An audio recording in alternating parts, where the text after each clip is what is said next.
We have a busy morning, a packed agenda, and we're going to get straight into the first session and to welcome our very distinguished guest. And my job now is really to set the context for Andy to introduce Jamie and to talk about the AA's involvement in the issue of childhood obesity, which goes back way before my time, before Change for Life, before the responsibility deal, probably even before 9 p.m. watershed challenges raised their head, before Ofcom and the setting of the very high current regulatory standard for TV advertising, and before Andy joined the Advertising Association in 2014 as our president and said that the thing he wanted to emphasize in his period here was pointing towards our responsibilities. And it was before Lead 2015, last year, when Richard Eyre took this slot a year ago, responding to a brief that we gave him, which is the only way is ethics, and it gave us, raised the bar a little bit higher. Let's have a look at what Richard said. Because we cannot relax back into the arms of the market and let it decide, or even rely on government and regulators to define a moral centre line while we grumpily ask who the hell they think they are. No, our industry body must pursue a much more difficult ambition than setting policy by trading down to whatever we can all agree on. Now, very simple. You've got three choices. Yes, get on with it. No, we're doing enough already, or maybe, but we'd like to have 5 more years of lead debates before we finally decide. Please do vote.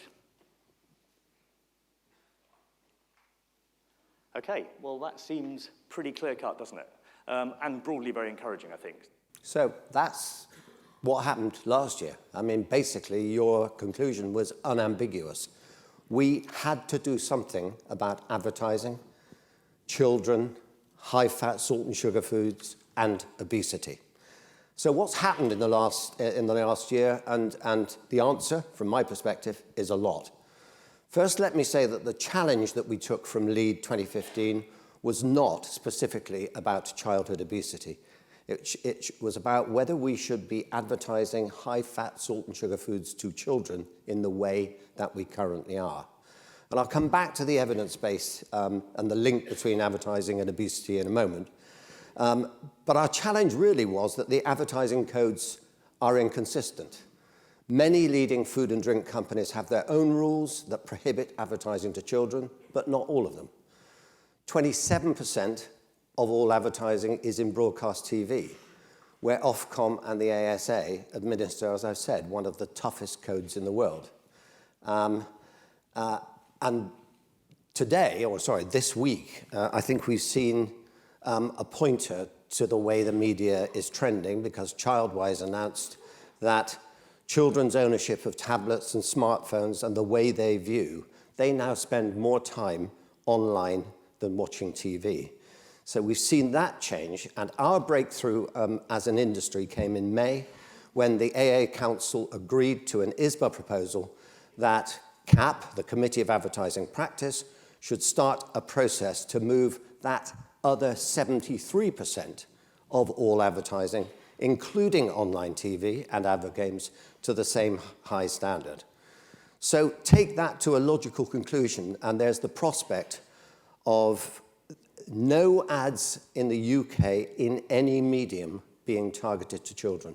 We believe that's a high standard, and that's the priority that we set for the industry, and that's what we have taken to government. Secondly, we took a stance that when obesity really did become the top story on the back of the new scientific evidence that came from the government report in August about sugar in the national diet, that we, the advertisers, the media, and the agencies, should become part of the solution and consign to history something which I always think in this discussion and in the whole public health debate, and maybe Jamie would like to comment on this, I've sort of got a coat of arms for the obesity debate from all the people who talk about it, and it's like this. Yeah? It's somebody else's fault. Yeah? And you hear lots of dialogue around this whole topic of obesity. One of the words is multifactorial. People say, oh, the problem, this solution, there's no single magic bullet, it's multifactorial, which generally means it's not my fault, right? It's somebody else's. So I said I would go to evidence and say what people say the major opportunities are to intervene. And there's a slide here I'd just like to show you, which comes from the authoritative McKinsey global study of childhood obesity and the major interventions that might be applied. And sure, right up the top there are portion size and reformulation. But advertising might be part of the problem. It's there at number 12 on that list, below surgery. And it would be very easy for us to say that, we're only number 12, therefore we shouldn't be doing something. We've got to do something about it. And we've got to do something in terms of thinking about our regulation, but also what we can do in a positive sense. The PHE produced its own report, and I know PHE are in the room, and we haven't been very polite about it. And it's mainly that the conclusion that marketing and advertising intervention regulation was right high up there in terms of what they put forward. Frankly, the evidence there was not very compelling, and we've had to say so. But instead, what we've been doing since the middle of the year is that we have focused on collaboration. And we have built, along with colleagues from the Food and Drink Federation, the Soft Drinks Association, ISBA, the TV broadcasters, academia. We've worked with the government's nudge unit and McKinsey themselves. And we've created a coalition of people who also, frankly, there are a lot of parents in this room. There are a lot of people who have and they work for ethical companies, and they feel they have a personal responsibility to try to do something about this problem that besets UK children. And so we've developed a powerful set of proposals, including a new academic study, focusing on behavior change, using editorial influence to change the national conversation, money, resources, and leadership between a sort of COBRA-style task force, and crucially, accountability. One of the things that we recommended to government is that the responsibility deal that existed beforehand was great, but it was about responsibility and what individual companies would do. But there was no aggregate measurement. So part of our program and our recommendation was that a program office should be set up so that the actions that everyone was taking would actually go together so that there would be a picture of what people were doing to make a difference, and then also some evidence of the change that was happening. Because if it's measured, it's more likely to be managed. So yes, the food and beverage companies will take on reformulation and portion sizes. Yes, the media companies will help. Yes, the agencies will play their part. And we'll do all those things in collaboration with the government and campaigners and others, not, we hope, under the burden of clumsy and ineffective regulation. We believe that way is better than any alternative. It's faster, more likely to be effective, and help the UK lead the world in tackling childhood obesity. However, there are two inconvenient truths. First of all, the government will decide. And if they decide, because they're policymakers after all, to go for aggressive regulation, we're going to have to go back to the drawing board. And the second thing is that not everyone agrees with us. Not everyone agrees that collaboration is the way ahead, and can only happen in the absence of clumsy regulation, which is why we're here now and why we need to listen carefully and pay great respect to our guest, who's going to be introduced by Andy Duncan, President of the AA, Jamie Oliver. Thank you very much.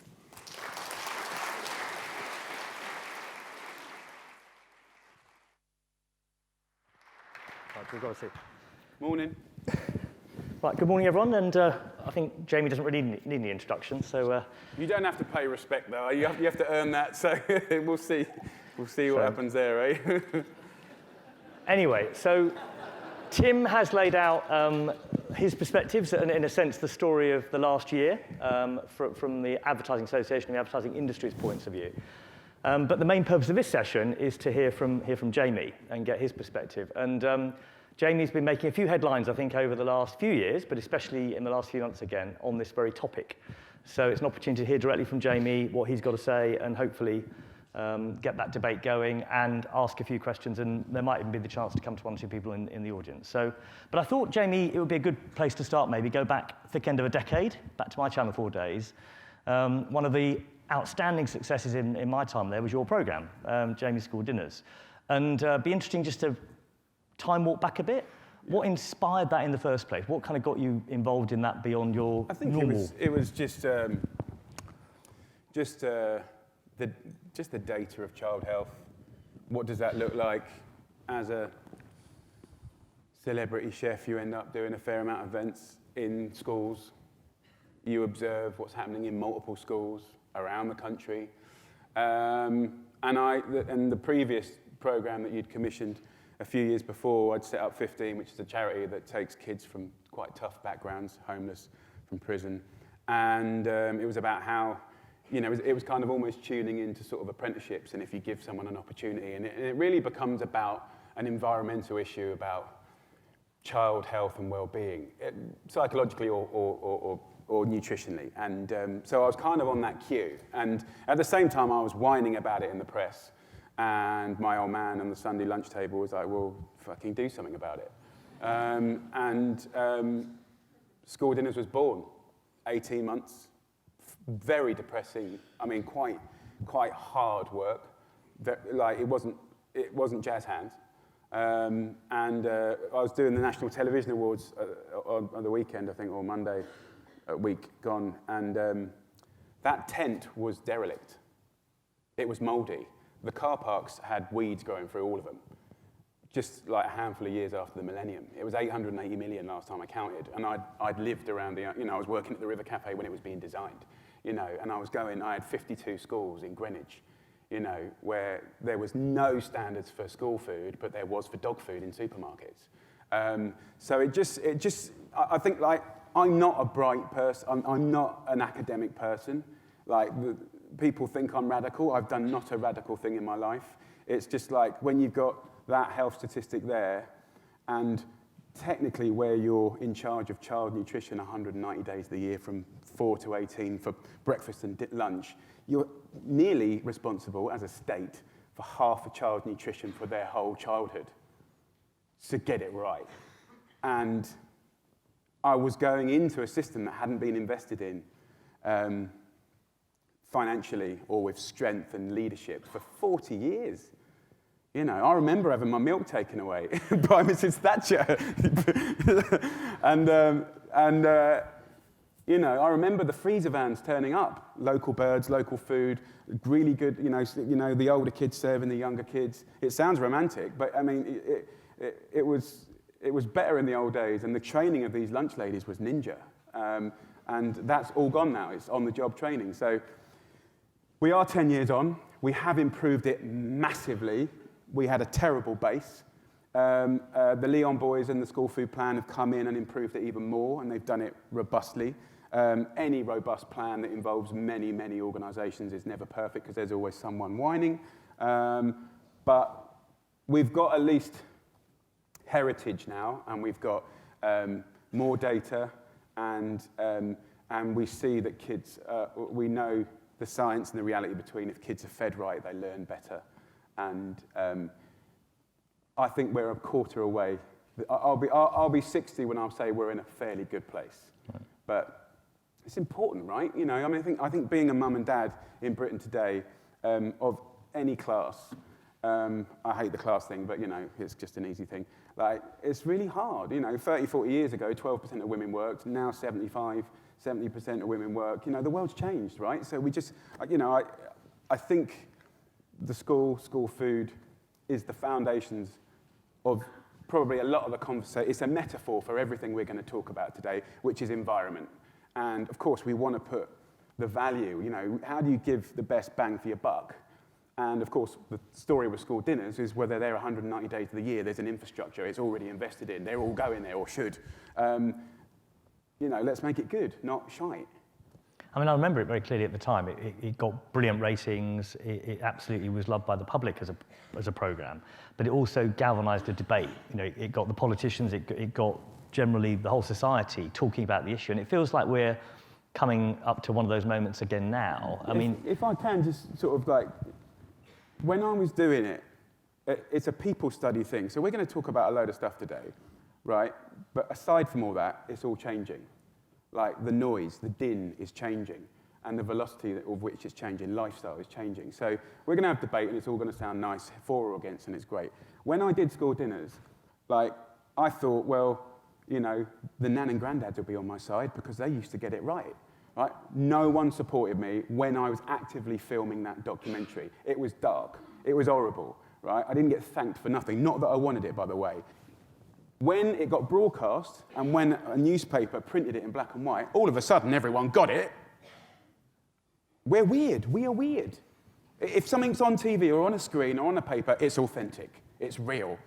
But there's real things happening out there that don't get to sort of rise. And for me, and I'm not going to express it very well because I don't understand it myself, but there's that real thing, whether it's a sort of shepherd-sheep thing.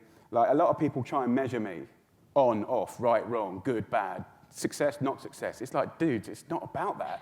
You did that, it didn't work. And, yeah, I threw a stone over there. I was always about the ripples, bro. You know, you think I'm talking about that? Really, you think I'm talking about that? You think I like the idea of sugar tax? Honestly, you think that's a good use of my year? You think making a documentary for Channel 4 that's a commercial-driven channel about sugar tax is an easy job? It's a ridiculous thing to do. But it's a great debate. It's a great debate. It makes people, it gets people to interrogate each other. And who knows where the government, there's loads of great data to support it. I don't know where it's going to land. I don't know if these guys are brave enough to go, you know what, for 3 years or 2 years, or we're going to do it or not do it. Who knows? Who knows? But I know that it was the right thing to do. And and that's the kind of conversation about this, about regulation, right? And we got owners in the room and people that run companies in the room, and we've all got vested interest, but we like nice things. And I broadcast on 220 channels around the world in 130 countries, and Britain is an incredible place to work. Our standards, our base level standards are amazing. So, you know, and the biggest industry in the world is food. The biggest employer in the world is farming, and everything kind of quite quickly comes back to food. So if you go back to the last sort of 6, 12 months then, I mean, you had the Jamie School Dinners amazing catalyst, I guess, for debate and change, actually, although at the time it's interesting. Or responsibility, yeah. Yeah, it's interesting hearing you say making the programme itself was very hard. In the last 6, 12 months, you've obviously made Sugar Rush. You've had the whole kind of debate going on around food and drink and so on. And as you say, it's a catalyst. It kind of causes some debate and some discussion. I mean, even as recently as last week, you were in Davos, weren't you, I think? I mean, what's your sort of sense of where that debate... Why am I in Davos? I don't know.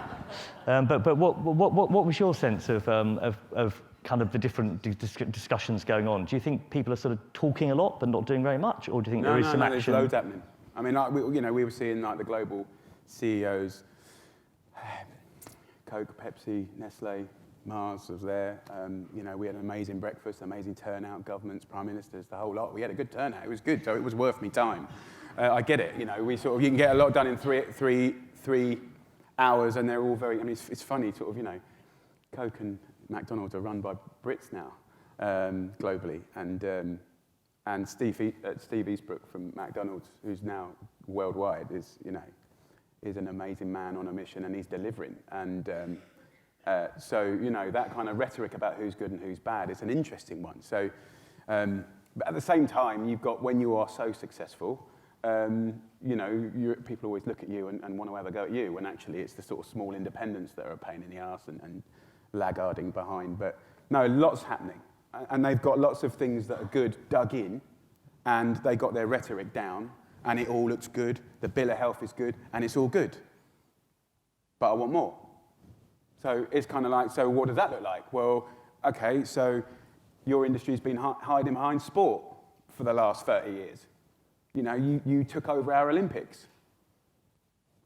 Like goodness, like I want to get back to a kid planting a seed in the ground and watch the plant grow. I never met a kid that hasn't grown something that hasn't eaten it. Like, that's our problem. How you lot, like, how can you get involved? Like, you can sell your stuff and you can do it with responsibility and you can have your reduction of sugar and fast food industry and this, that, and the other. But how can we like? So I don't know the answer to these things. How do you be part of an environment where, as a CEO of a company, you're uncomfortable enough, but also you've got an opportunity to have cash and local budgets and international budgets. And you might be doing great things in Europe, but you're bastards in other countries. So how do you join that right-hand, left-hand thing? And you can have territories leading the way, and you can develop that through. I get all that stuff, but I ultimately think that there is room for everyone. But success means responsibility. And these companies are working at another level than most businesses. So, they're more like development agencies. So the question is like, and they'll all say the right answers, by the way. So how do we make that tangible? And what I mean by that is just like when I'm thinking about Britain, I'm going, 24,000 primary schools. Like we've got a year and a half ago, we've now have laws for kids learning to cook and grow in school for our kids. Well, that took 4 years, right? But we never had the extra cash, and we kind of you can't just make laws. You've got to follow it up with the, sort of the energy of.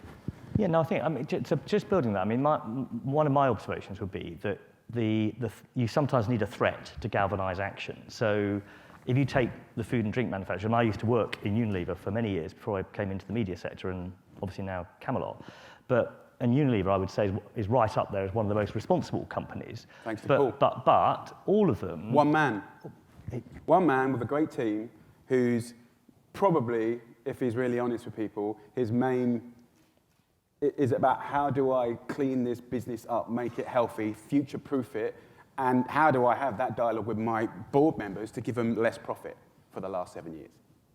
Yeah. Right. You're right. It is leadership. It is, and so you've got some great companies that I think are now doing portion size, reformulation, labelling, all of that, which is incredibly important. Yeah, but do you know what I mean? But like, okay, basic. Yeah, no. Basic. Basic. That's like 20 years ago. Yeah. Like, and now you're getting it right. That's what I mean. You need annoying little shits doing stuff, and because we still haven't got that right. I've still got a 500ml bottle of Ribena, right? That has got nutritionals on for half a bottle, right? That has the nutritionals done for an adult daily intake when it's clearly a kid's drink. Dude, that's way out of whack. Kids don't understand that, and parents don't either. Get your shit together. So, like, when we did stuff on teaspoons, which is a European problem, when we put that on Facebook, in 3 days we had 5 million eyeballs on that, and everyone, you always have debate, right? When we did sugar tax, it was kind of like, 30, 40% for, 30, 40 sort of against, and then sort of the rest sort of undecided. Well, that's quite good for a tax, because tax is like, well, do you want to have my rash? Not really. It's not, it's like, well, you can have it if you like, it's nice. But the teaspoons on pack, I will be as bold to say 100% it wasn't, but let's just go for it, right? 98% internationally. Right? It's quick, fast. There's 14 teaspoons in this bottle. Now, there's a load of people possibly in this room, but in the food industry, I don't want clarity. I don't want clarity on my packaging. So I just think, but then if you've got a health problem, it's always about like 100, 200 calories too much a day. The problem's about half a sandwich a day, right? That shit matters. And when it comes down to kids, like, I don't like it. I get really upset. And we've got no standards for lunch boxes. When you see a 6-year-old pull out Red Bull in a lunchbox, it's a problem. It's upsetting, and it ain't uncommon. And there's no legislation that allows that teacher to say, when she takes it away, and the dad comes up and goes, why did you take my kid's drink away? You ain't got the right to do that. She can't say, well, actually, there's standards. I'm ever so sorry. Here's like the printout, and this is how you get it right instead of wrong every single day. So, like, it's basic. I think we're talking about a lot of collaborative, brilliant stuff. We still haven't sorted out the basics, and then we're wondering why we're not. Britain is still like one of the kind of children of Europe. So, you know, but I still think I'm deeply optimistic, and I think the industry is moving at a rate that I've never seen before. Yeah. And as far as your mob's concerned, like, you know, you're responsible for some of the most incredible minds, creatives, that can bottle long, drawn-out conversations into a moment, a second. And, you know, if everyone does a bit, it's not just the action, it's the hum, it's the surround sound. It's very environmental, this problem. It's not like you have to be good or bad. Like, we like being bad, we like naughty. I want to eat my cake, I want my can of Coke. Like, but I think it's when we are unaware of the blur, it's the blur.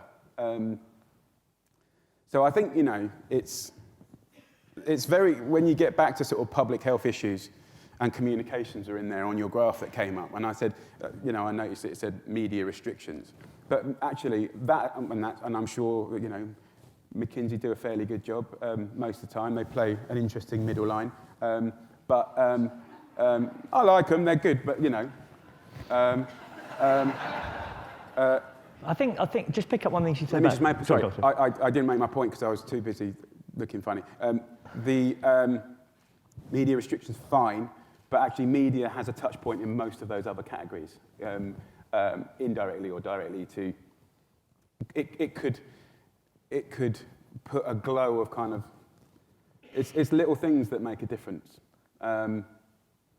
about how one conducts a message and subliminal things in the background, and, you know. Well, just picking up what you're saying, because I think you've got your point about you've got some great ability within the ad industry, you've got some great ability within you know, world of television, where that bit of creativity can get messages across, get communication across.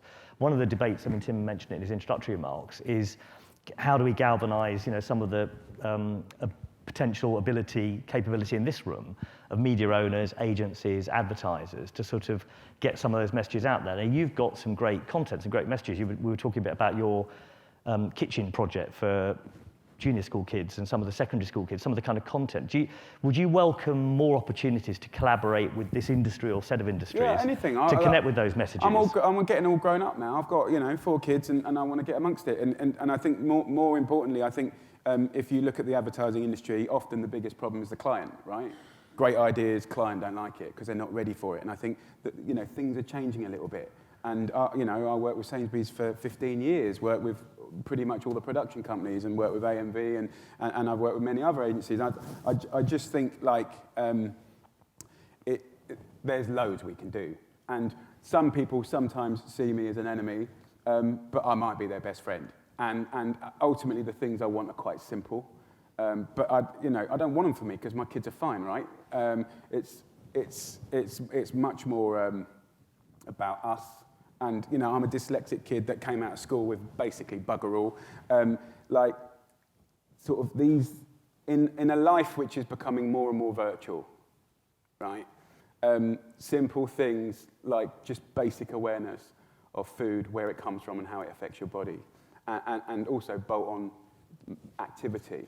You know, these are things that have been, like, slowly eroded over the years, and now they're getting put back together. So anything that the industry can do to help formalise, celebrate, amalgamate, do. And it doesn't mean it can't even be a part of the plans that you're putting forward to the government. I mean, like, I'm not on anyone's side. I'm just like, I haven't even got a job. I shouldn't even be here, really. I mean, so the thing is, I just want to do good stuff, and I believe on scale, and I believe about shifting the base, and I think that Britain's is leading the way globally, and others follow, and I see it. But we still got problems, right? Yeah, I mean, I think if you take the opportunity to positively communicate, I mean, the other side of the debate is regulation. Tim's covered it earlier, but what I think one very positive move is bringing up the kind of non-broadcast code to the same level as the broadcast code, which is, I think, a very welcome thing, and hopefully that will all get agreed in the coming months. But there's also a debate about whether, in fact, we should go further. So take TV in particular. You know, should there be a watershed ban? Are you of the view that that's the kind of it's an either or. We either have to go for tougher regulation or education, and is it got to be a watershed ban? Are there other forms of regulation that could work? It depends what kind of role you want to take. I mean, if you're saying, is it okay that in 1 hour of X Factor, where the large majority, where kids are protected till 6, but actually when they're all watching X Factor, there's 13 sort of fast food, junk food skews in an hour. Is that all right? No, not right now. No, if we're all running around with six-packs, sort of like healthy and living till whatever, yes, but no, not right now. But it's happening. So, and we see it every single week. So taking back foot, front foot, you got the government over there, I think they need to be convinced. They need to be convinced that actually, and it comes back to the brands again, not necessarily the industry, although you're absolutely in the thick of it and trying to protect it. I understand that. But, when I was talking to the CEO of Coke, and it was all dug in strategies, sugar reduction, all good stuff. I get it. I love it. And he's an amazing guy, and he should have that job. And he's being radical, and he's pioneering in this country to the world. He's done portion size. He's done color-coded nutritionals. He's the only one on the planet. He's a nice guy, I don't want him to lose his job.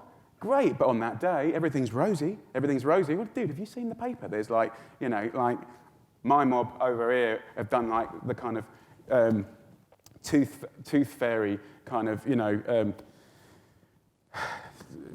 flash mob, because all your buses have come through their little town and they've got a problem with like unhealthy kids in the town. Like, yay, oh, yay, oh, right, yay, just a minute.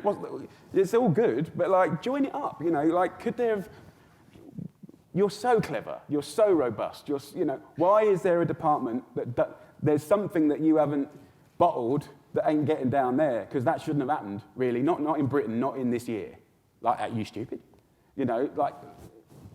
So, and I think on the kind of, so yeah, of course, I mean, we don't have to do that and lose the cash and who would replace it and that whole debate and is it right, is it wrong, but you kind of need the brands to say, well, actually, maybe we'll do it differently or we'll do different parts of our different products.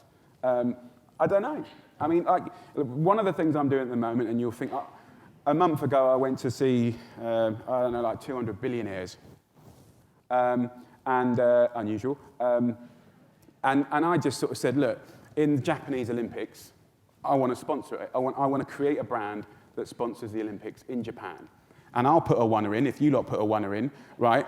We've got enough money. This lot in the Olympics want us in. We ain't going to fight with no one, but I think the Olympics could look like this. And there was all the perfect branding of kind of, your Cokes and McDonald's and your Toyotas and all that sort of stuff. And then there was just a horrible carrot. And of course, I wasn't saying that was the brand, but it was a metaphor for like we can't, if you want to have, my argument isn't about win or lose, it's about even, fair. Like, we haven't got that right now, and we're all involved in that. And the point about the carrot is our biggest stage, our biggest broadcast in the world is the Olympics. And there should be diversity. You got the Oscars worrying about diversity. My Olympics hasn't got diversity. I tried to do incredible things for the British one, and I got it all squashed. To represent those 24,000 journalists that came to our country that many think our food is shit, right? I've been doing that mantra for 17 years. It was my golden opportunity. Was it easy? No, right?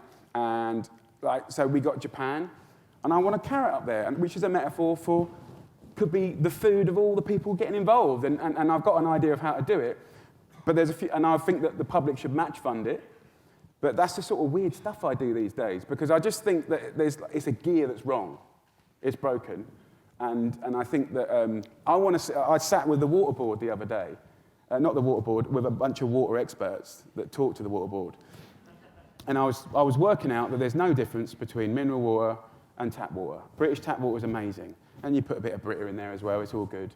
And we drink less water than anyone else in Europe, right? And having studied nutrition for the last year and a half, like, water affects every single thing in your body, right? So I'm like, guys, is it me, or like, have your mob just done a terrible education job forever? So like, you go off, get the bottled mineral water companies, get Brita, get the 28 water companies and work your stuff out, and we do an advert for water. I'll do it for free. I'll find creative for free. Just go find your money, and I'll try and go and match fund it with the government, because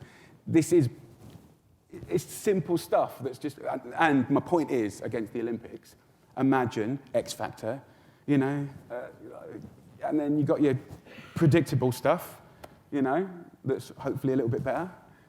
And then you got something that compels you to want to just turn a tap on. And all those wives' tales about this, about that, about testosterone, estrogen, fluoride, all the stuff that's just bullshit, that's wives' tales. You know, just in a cool way, with the coolest people. Like, so I just think, like, that's, you know, X Factor water, woo! Olympics, carrot, yeah! So I mean, it's great to hear, it's great to hear the vision and the passion, and ultimately, you know, more than anything, you care about the issue, don't you, of obesity, and how do we actually solve the problem.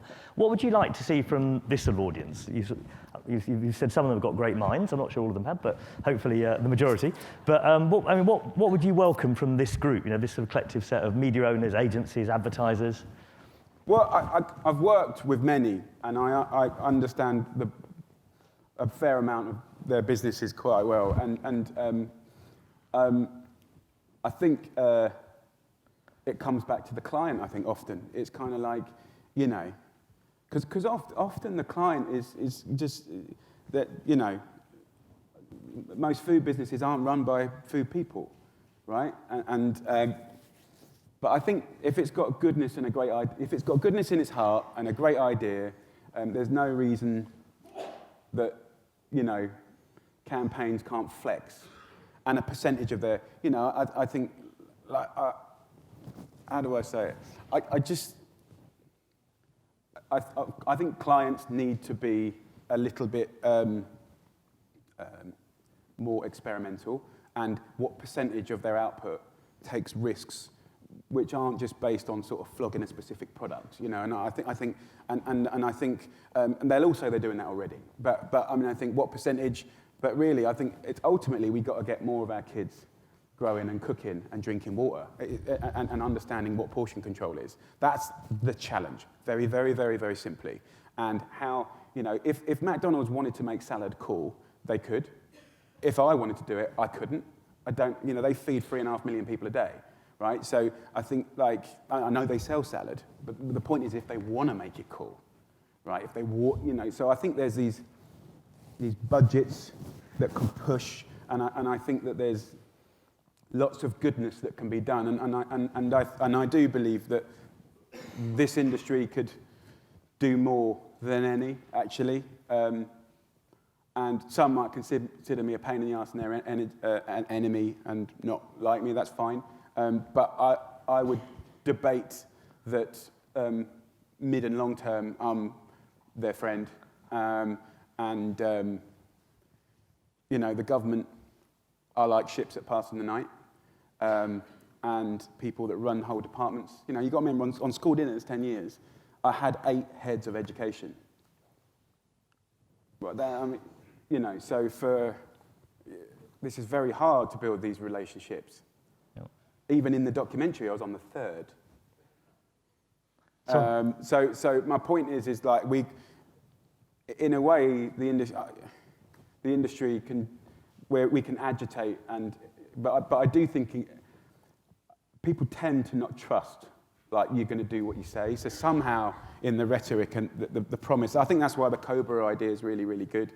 But I also think we hate laggards, right? We don't like people that spoil it for everyone else.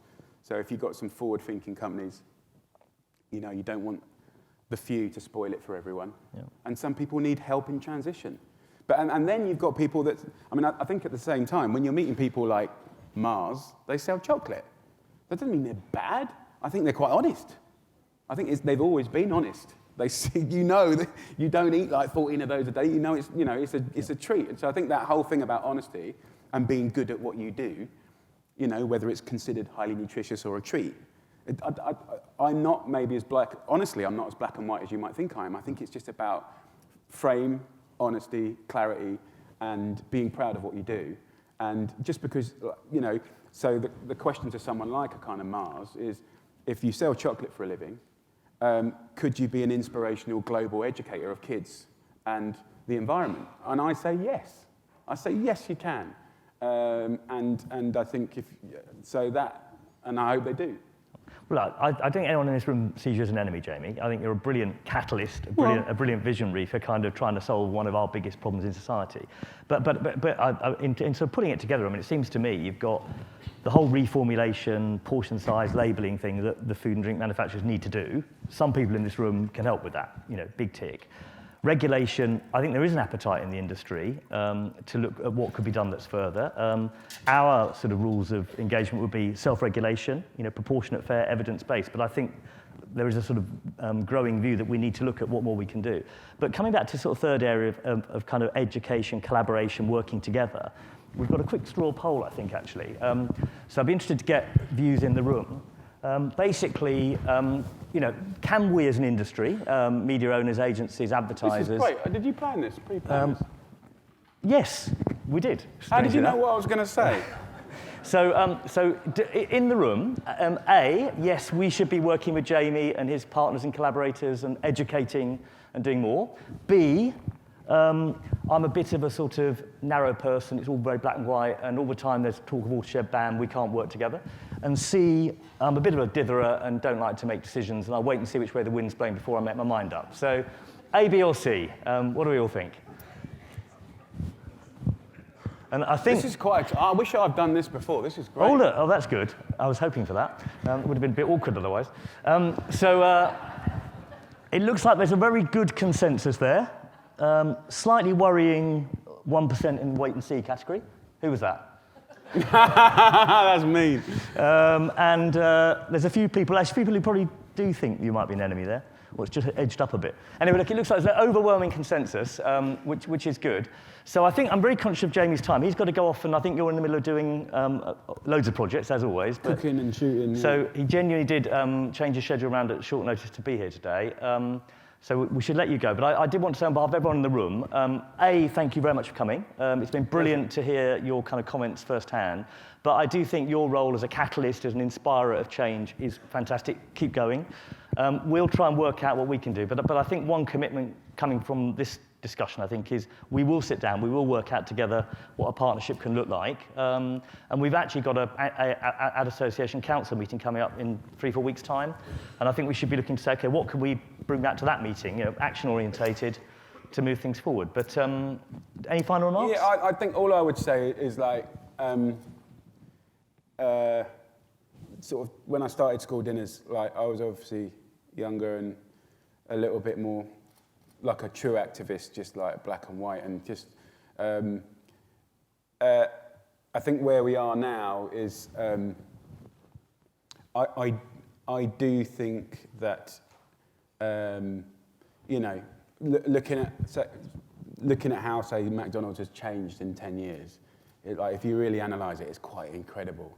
And then you start looking at the lots of other parts of the same industry, and you're going, Christ almighty, they're not even anywhere near. So that whole conversation about who's an enemy and stuff, I think once we get the obesity strategy out of the way, and the obesity strategy, I don't know what they're going to do. I've been involved in quite a lot of the meetings. They're getting lots of very robust evidence and information from loads of sort of key people. I think it will be good, and I don't think that's good enough. Hopefully it will be, but I hope, and I'm feeling that it's going to be, quite good, really good. And what does that look like? Well, it might not be what you think I think it looks like, but it definitely has to be holistic. It definitely has to affect the whole environment, and it definitely needs to sort of. They're all into nudging. I think it needs to be a bit more of slapping or kind of... proper shove, yeah? Yeah, well, I kind of like all this nudge stuff, oh, God. It's like we've got to fix a few things, right? And so let's see what it looks like, and we'll know in the next few weeks. But that whole kind of association of kind of me and enemy and this, that, I mean, I'm happy to take any role when it comes to sort of child health, and there's things I can do that make things a bit easier on content or comms. But I do think that bringing the industry together is the key. I mean, the one sort of disease that's out there between any product or organisation is if you talk to them all, they're all doing loads of great stuff, right? And when I started in some of these companies many years ago, they had like corporate responsibility departments like that, and now they're like that, and you know. But the thing is, they're all doing replications of similar things, so my question is there something that we can do as the Cobra style stuff, you know, the brightest minds with a percentage of their individual kind of, because there's a lot of ego still in there. Oh yeah, we're doing that, we're great, you know, but if we can get a percentage of that from everyone, you know, where there's a more holistic view that can be a bit more dynamic, I think we can do amazing things. So that's once we get the obesity strategy out of the way, I mean, I would love to help anyone bring that together. Right, well, that sounds brilliant. Well, we've got 90% of the room saying we want to work with you, so we will definitely follow up on That's that. So very nice. Can we, on behalf of everyone in the room, big hand for Jamie. Thanks, mate. Thank you very much. Brilliant, brilliant.